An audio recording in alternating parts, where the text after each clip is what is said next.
Okay, meron tayo rito guys na dumating na Toyota Hiace Grandia 2021 model. Yan, hali napakaingay guys ng makina. Yan, relate naman guys sa video. Yan, ito guys, bibigyan ko kayo ng idea. Kapag ganito guys ang sasakyan nyo at biglang umiingay ng ganyan, yan, ganyan na ganyan guys ang ingay, wag nyo ipapagalaw ang inyong makina. Wag nyo ipapagalaw yung mga ibang parte ng makina. Yan, kapag ganyan guys, ibig sabihin ang problema lang yan, alternator. Yan, may problema yung kanyang clutch pulley na tinatawag ko ang clutch pulley. Yan, ito guys, papakita ko sa inyo. Yan, ito guys yung tinatawag na alternator clutch pulley. Bali yung kabila nito, freewheeling. Yan, umiikot siya. Pero pa kabila, yan, sumasama siya. Yan, sumasama. Pero pa kabila, naiiwan yung gitna. Yan, kapag ganyan guys ang problema, ibig sabihin na alternator yan. So kapag ganyan guys ang mangyari, bababa yung charging ng alternator. Yan, pakita ko sa inyo guys. Maaaring umilaw na yung inyong battery indicator kapag bumitaw na talaga ng sagad. Ngayon minsan naman kapag kumakabit pa, ganito nangyayari. Yan, tingnan nyo guys. Dapat ang reading niya 14. Yan, napakababa na guys. Kapag ganyan malulobat na yan kapag ginamit nyo lahat ng ilaw, aircon. Yan, napakaingay. Yan, sige sir, pakipatay na. Ganito guys yung driver. Parehas lang yan guys na nagiging problema. Yung katulad ng mga Toyota Fortuner, Toyota Hilux, Toyota Innova. Yan, meron siyang mga alternator clutch pulley. Yan, ito guys, madali lang naman kalasin yan. Hindi ko na kasi pinapakita guys kung paano yan kalasin kasi talagang hahaba ang video natin. Yan, ito guys yung alternator niya. Yan, ito yung pulley niya. Yan. Ito guys, pakita ko sa inyo guys mamaya kapag nakalas ko na. So ito guys, nakalas na natin yung alternator. Yan, ito guys, pakita ko sa inyo kung anong sira niya. Yan, ito guys ang sira niya, yung pulley, yung alternator clutch pulley. Yan, tingnan nyo guys Yan, umiikot. Yan, umiikot siya. Pero ito hindi nasama yung gitna, yung rotor. Yan.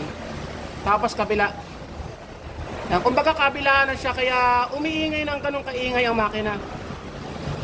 Yan. Dapat yan guys ganito. Yung kabila, freewheeling, yung kabila, dapat sasama to. Yan, ito guys, buo pa to. Yan, ito naman, yan, kabilaan na. Yan, naiiwan yung gitna, yung rotor. Yan. Ito guys, papakita ko sa iyo kung paispatan.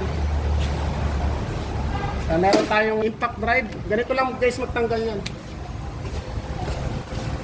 Yan, idakaalang nyo lang yung inyong flat screw dito. Yan, dito. Yan, kapag nakakaalang na, yan, ganoon lang. Yan. Ito yung ispatan natin. Tatanggalin nyo lang to. Yan, may goma yan. O cover. Yan, naalisin nyo lang yan.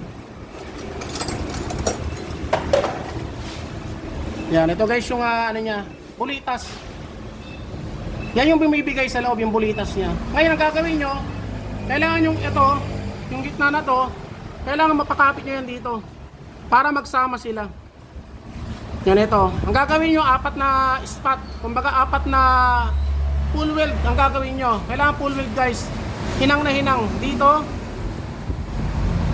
kabila, tapos kabila, kabila. Huwag nyo nga ipo-full weld ng paikot. Kasi kapag diretso paikot yung ginawa nyo, mabebengkong yan guys. Ganito yan.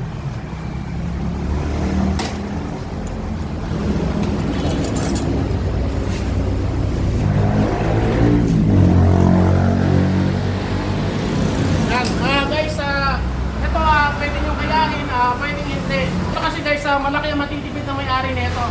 Sa totoo lang guys, kapag replacement nito, sa isang taon, makakatago na kayo apat na ganito. Kaya ang ginagawa ko, ini-spot ko na lang yan.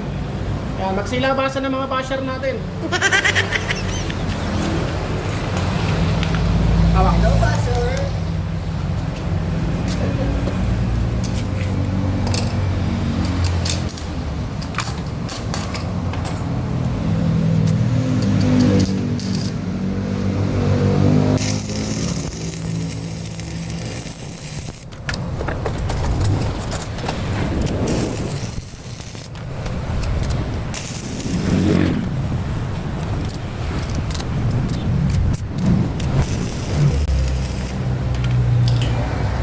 Dito ka rin. Yan, ito guys, kaya natin tinatakpan nito kasi kapag pumasok yung flux dyan, hindi nyo na ba ipapasok yung ano yan, rotor, kailangan takpan nyo rito. Yan, para hindi pumasok yung kanyang flux.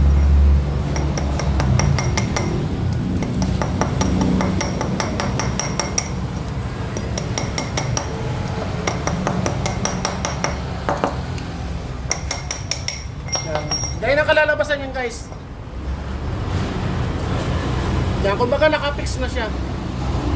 Yan, kaya sa mga basher natin dyan, magsilabasan na kayo. Yan, i-share nyo ng i-share para dumami makakita na ito. Yan, para dumami rin ang ating mga basher. Kung kaya lang guys. Tapos i-check nyo rin. Kapag inispatan kasi yan, minsan bumibiyak yan dito. Kailangan ito double check nyo lang. Yan, ito double check nyo lang. Kasi kapag nakabiyak yan, iingay pa rin yan. Kailangan i-check nyo mabuti. Okay guys, ito na. Natapos na nating ispatan. Yan. Tapos pininturahan na rin natin para hindi kalawangin. Yan, ganito lang guys mag-ispat. Ang kabilaan lang.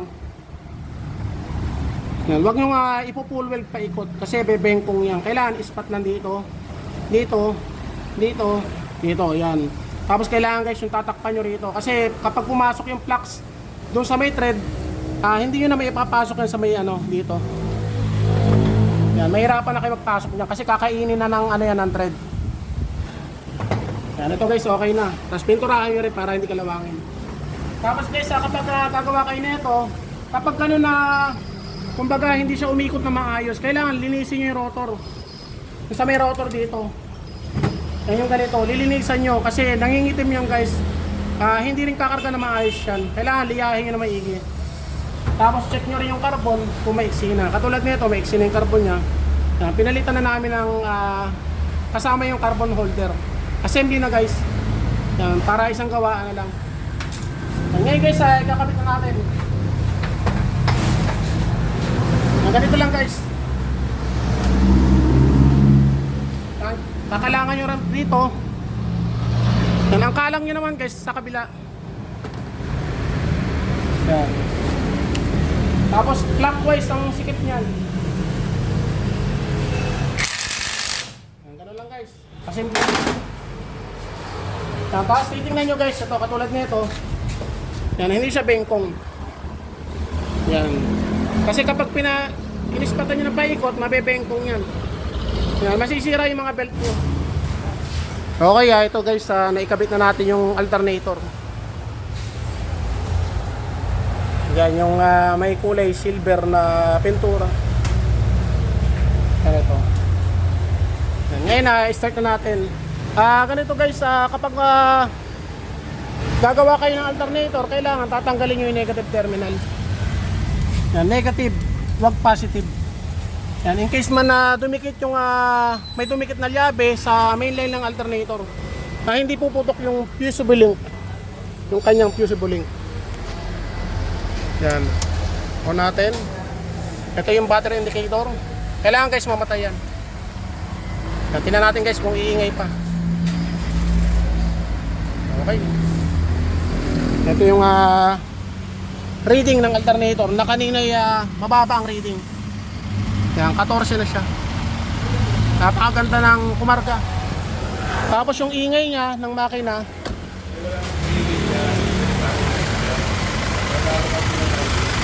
Yan, wala na yung parang nagkakaskasang mga bakal. Yan. Sir, ilaw aircon nga, sir. Headlight tapos aircon. Yan, gano'n lang guys. Pa-spot nyo lang, hindi kayo gagastos dyan ng malaki. Yan, headlight, aircon. Aircon na guys.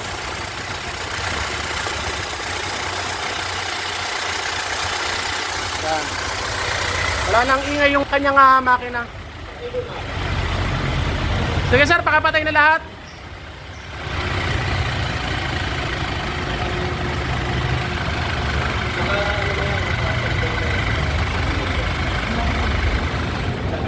Yan, bali ganun lang guys ang gawin nyo. Kung gusto nyo makatipid, pa-spot nyo na lang. Wala namang nagiging problema yan guys. Marami na akong ginawa niya na wala namang naging problema. Yan, pero kung gusto nyo namang ibalik sa original na function nga, yan, pwede naman kayong bumili.